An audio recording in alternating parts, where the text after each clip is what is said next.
சூர்யா ரூமில் இருக்காரு. குளிக்கிறதுக்கு டவல் கேட்குறாரு. மகா கொண்டு வந்து அப்படியே கோவமாக கொடுக்குறாங்க. ஐயோ, என்ன இவ இப்படி பண்ணிகிட்டு இருக்கா, இவ ஃபேஸை பார்க்கறதுக்கே பயமாக இருக்கே அப்படின்னு சூர்யா பார்த்துட்ருக்காரு.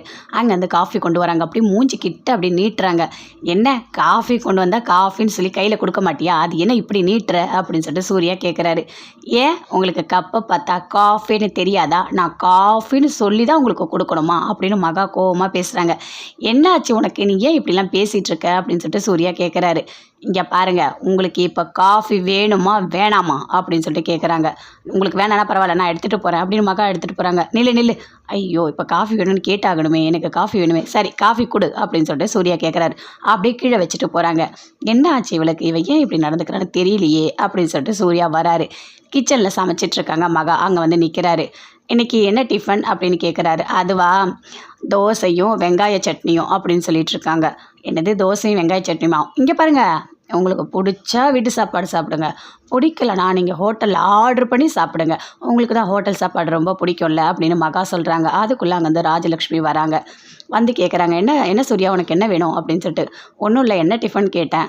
இல்லை உங்கள் மகனுக்கு ஹோட்டலில் ஆர்டர் பண்ணி சாப்பிட்டா தான் பிடிக்குமா அப்படின்னு மகா சொல்கிறாங்க.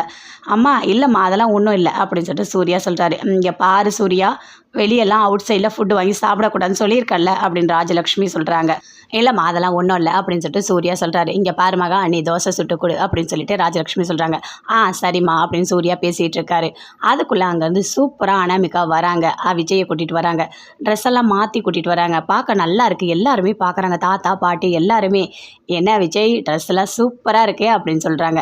என்னம்மா இந்த ட்ரெஸ்ஸு வந்து போட்டவுடனே கிழிச்சதா இல்லை கிழிச்சே போட்டதா அப்படின்னு சொல்கிறாங்க. இது எல்லாமே மாடல் நல்லா இருக்கா அப்படின்னு சொல்லிட்டு அனாமிகா கேட்குறாங்க. நல்லா இருக்குது, ஜீன்ஸ் பேண்ட்டு சூப்பராக இருக்குது எல்லாமே அப்படின்னு சொல்லிட்டு தாத்தா பாட்டி எல்லாருமே சொல்கிறாங்க. காயத்ரி சொல்கிறாங்க, சூப்பராக இருக்கான் விஜய் அப்படின்னு சொல்லிட்டு. ஆமாம்மா நல்லா இருக்கான் அப்படின்னு சொல்லிட்டு எல்லாருமே சொல்லிட்டு இருக்காங்க. அப்போ மகாவும் சொல்கிறாங்க, விஜய் சூப்பராக இருக்குது, ட்ரெஸ் நல்லா இருக்குது அப்படின்னு சொல்லிட்டு. ஆமாம் எல்லாம் உண்மையை சொல்லணும், சும்மாலாம் சொல்லக்கூடாது அப்படின்னு சொல்லிட்டு இருக்காங்க. அங்கேருந்து மகா அப்படியே பார்க்குறாங்க. இங்கே பாரு, தேவையில்லாத நீ மகாவை ஏதாவது பேசிகிட்டே இருக்காதா அப்படின்னு சொல்லிட்டு தாத்தா பாட்டி ரெண்டு பேருமே சொல்கிறாங்க. அதுக்கு சித்ரா தேவி சொல்கிறாங்க, ஆமாம் மகாவை ஏதாவது பேசினா உடனே தாத்தா பாட்டிலாம் வந்துருவாங்க அப்படின்னு சொல்லிட்டு. ஆமாம் பின்ன எப்போவுமே மகா எந்த தப்புமே பண்ண மாட்டான்னு எங்களுக்கு தெரியும் அப்படின்னு சொல்கிறாங்க. சூர்யா ரூமில் இருக்காரு. அங்கேருந்து மகா வராங்க. வந்தவொடனே எப்பவும் போல் கோவமாக பேசுகிறாங்க. உனக்கு என்ன தான் ஆச்சு அப்படின்னு சொல்லிட்டு கேட்குறாரு. இங்கே பாருங்கள், எனக்கு என்ன ஆச்சுன்னு நீங்கள் தான் கண்டுபிடிக்கணும். எப்போ நீங்கள் கண்டுபிடிக்கிறீங்களோ அப்போ தான் உங்களுக்கு உண்மை தெரியும். அது வரைக்கும் என்னோடய பிஹேவியர் இப்படி தான் இருக்கும் அப்படின்னு மகா சொல்கிறாங்க. சொல்லிட்டு போய் ஒரு ஓரமாக படுக்கிறாங்க. படுக்கும்போது அப்படியே கோவமாக வருது.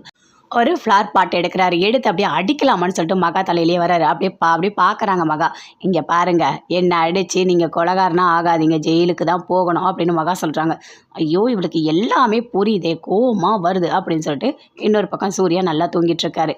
வீட்டில் கீரெல்லாம் ஆஞ்சிட்ருக்காங்க, எல்லாமே பண்ணிகிட்ருக்காங்க. கோடீஸ்வரியா அங்கேருந்து வராங்க. பிரபா வந்தவொடனே எங்கே போகிறோமா, காலேஜ் இப்போ இல்லையே, மதியானம் தானே அப்படின்னு சொல்லிட்டு அவங்க அப்பா கேட்குறாரு. இல்லைப்பா, எனக்கு வீட்லேயே இருக்க ஒரு மாதிரி இருக்குது, அதனால் நான் பார்ட் டைம் ஜாப் செஞ்சிட்டு இருந்தேன், அதையே நான் கண்டினியூ பண்ணலான்னு இருக்கேன், அதுக்கு தான் நான் போகிறேன், ஒன்றும் பிரச்சனை இல்லை, நான் வந்து வேலை செஞ்சுட்டே படிக்கிறேன் அப்படின்னு பிரபா சொல்கிறாங்க. சரின்னு சொல்லிட்டு அப்படியே வெளியே போகிறாங்க. போனவுடனே அங்கேருந்து ஒருத்தர் வராரு. வாங்க அப்படின்னு சொல்லிட்டு கோடீஸ்வரி கூப்பிடுறாங்க. உள்ளே வந்து உட்கார்றாரு. இல்லை பிரபாக்கு ஒரு நல்ல வரன் வந்திருக்கு, அதை காமிக்கலாம் தான் வந்தேன் அப்படின்னு புரோக்கர் சொல்கிறாரு. அப்படியா அப்படின்னு சொல்லிட்டு கோடீஸ்வரன் தசரதன் ரெண்டு பேருமே பேசிக்கிட்டே இருக்காங்க. அதுக்குள்ளே பிரபா வந்துட்டாங்க. என்ன எதுக்காக வந்திருக்கீங்க அப்படின்னு சொல்லிட்டு கேட்குறாங்க.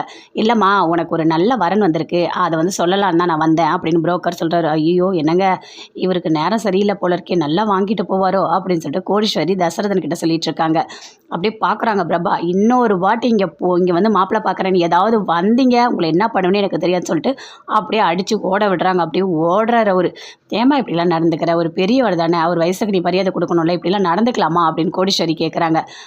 என்னை புரிஞ்சுக்கங்க, எனக்கு கொஞ்சம் டைம் கொடுங்க, இப்போதைக்கு எனக்கு கல்யாணத்தை பற்றி எதுவுமே பேசாதீங்க அப்படின்னு சொல்லிட்டு உள்ளே போகிறாங்க. உள்ளே போய் உட்காந்து பயங்கரமாக ஃபீல் பண்ணிகிட்டு இருக்காங்க.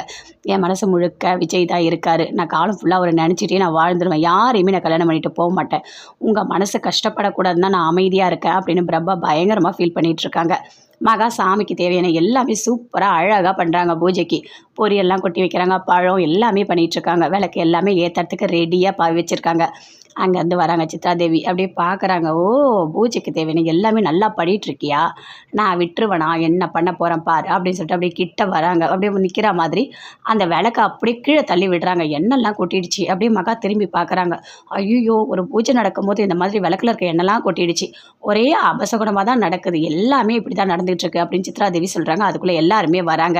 பார்த்தீங்களா? எண்ணெய் கொட்டிடுச்சு அப்படின்னு சொல்கிறாங்க.